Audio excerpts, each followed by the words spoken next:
नमस्कार दोस्तों, हमारी आज की कहानी है डॉक्टर ने की बच्ची के साथ गलत हरकत। एक समय की बात है, एक शहर में निहार की पत्नी और बेटी एक साथ रहते थे। रिंकू उनकी इकलौती बेटी थी। रिंकू की उम्र 13 साल थी। पिछले कुछ दिनों से उसके नए दांत आ रहे थे। उसके मुंह में कुछ दर्द सा रहता था। रिंकू के मना करने के बावजूद उसके पिता निहार ने एक फैमिली डॉक्टर गुप्ता को दिखाने ले आए थे। डॉक्टर गुप्ता पिछले 5 मिनट से रिंकू की धड़कन की जांच कर रहे थे। हर बार रिंकू के ऊपरी ऐसे हिस्सों में अलग अलग जगह पर जांच करने के वजह से रिंकू को बहुत संकोच हो रहा था। जांच करने के बाद डॉक्टर बोला, रिंकू गहरी सांस लो, ऐसे ही हाँ, और बाद में नर्स पेशेंट को अंदर कमरे में ले जाओ। नर्स ने रिंकू को एक कमरे में ले जाकर बेड पर सुला दिया। डॉक्टर गुप्ता ने बाकी सबको बाहर भेज दिया। डॉक्टर गुप्ता ने रिंकू के टॉप में अंदर हाथ डालकर जांच की। कुछ समय बाद डॉक्टर गुप्ता बाहर आ गए और दवाई लिखकर दे दी और रिंकू के पिताजी से कहा कि 2 दिन बाद फिर से जांच करने का बोल दिया। हर बार डॉक्टर गुप्ता रिंकू को जाते समय चॉकलेट देते और रिंकू उसे खुशी खुशी ले लेती थी। रिंकू को हर महीने चेकअप के लिए उसके पापा डॉक्टर गुप्ता के पास ले आते थे। रिंकू हर बार डॉक्टर के पास न जाने के लिए हजारों बहाने बना देती, लेकिन उसके पापा के आगे उसकी एक भी नहीं चलती थी। रिंकू की मम्मी जॉब में व्यस्त होने के कारण उसके चेकअप के लिए जाने का काम उसके पापा ही करते थे। कुछ भी बीमारी न होने के बावजूद डॉक्टर साहब हर बार रिंकू का पेट जांचते हुए उसके अंगों का स्पर्श करते हैं। यह बात वह पापा से कैसे बताए, इसलिए वह मौन ही रहती।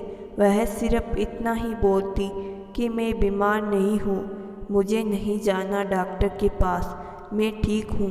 लेकिन उसके पिता उसकी एक बात भी नहीं सुनते।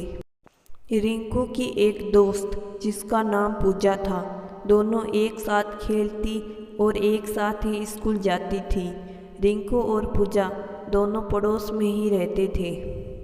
एक दिन पूजा की मम्मी रिंकू के घर आई और रिंकू की मम्मी से बात करी। पूजा की मम्मी ने रिंकू के बारे में कुछ अजीब सी बात उसकी मम्मी को बताई। रिंकू की माँ को पहले तो इस बातों पर विश्वास ही नहीं हुआ। बात कुछ ऐसी थी। पूजा की माँ बोली, एक दिन दोपहर में रिंकू और पूजा दोनों मेरे घर खेल रही थी। खेल खेल में हो रही बातें ने पूजा की माँ का ध्यान खींच लिया और वह दोनों बच्चियों को बालकनी से नीचे झांककर देखने लगी। उसने देखा, वह सामान्य था कि इतनी अजीब बात इन बच्चों के दिमाग में कैसे आ सकती है। वह सोच सोच कर पागल हो रही थी। फिर उसने यह बात आकर रिंकू की माँ को बताई। फिर दोनों माँओं ने आकर अपनी बेटियों की बातें सुनने व उन्हें देखने लगी। दोनों बच्चियाँ खेल में गुमसुम थी। खेल में रिंकू तो डॉक्टर बनी और पूजा पेशेंट बनी। रिंकू ने पूजा के कपड़ों में हाथ डालकर उसे गुप्त अंगों को छूकर जांच कर रही थी। यहाँ तक कि रिंकू ने पूजा की पेट में भी हाथ डाला। जिस प्रकार डॉक्टर ने रिंकू के साथ किया, वैसे ही वह पूजा के साथ कर रही थी। यह देखकर दोनों माँ के पैरों तले जमीन खिसक गई। रिंकू की माँ ने तुरंत यह बात अपने पति निहार को बताई और दोनों ने फिर डॉक्टर को पकड़वाने का प्लान बनाया। अगले दिन रिंकू चेकअप के बहाने डॉक्टर गुप्ता की काली करतूतों का पर्दाफाश कर दिया और यह खबर न्यूज़ अखबार में छपवा दी। डॉक्टर गुप्ता को इस अपराध के लिए जेल भी हो गई। रिंकू के साथ बात बिगड़ते बिगड़ते बच गई थी। उसके साथ हो रहे अपराध से उसके माँ बाप ने उसे बचा लिया, लेकिन कई नाबालिग उम्र की लड़कियों के अंगों को जांचना और उनके नासमझ होने का फ़ायदा उठाते हैं।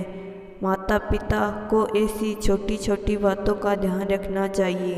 कई बार लड़कियां अपने माता पिता के साथ बातें खुलकर नहीं कर पाती है। ऐसी चीज़ों में माँ बाप की जिम्मेदारी और भी बढ़ जाती है। दोस्तों, मैं आशा करती हूँ आज की कहानी आपको ज़रूर पसंद आई होगी। कहानी पसंद आई है तो कहानी को लाइक और चैनल को ज़रूर सब्सक्राइब करिएगा। धन्यवाद।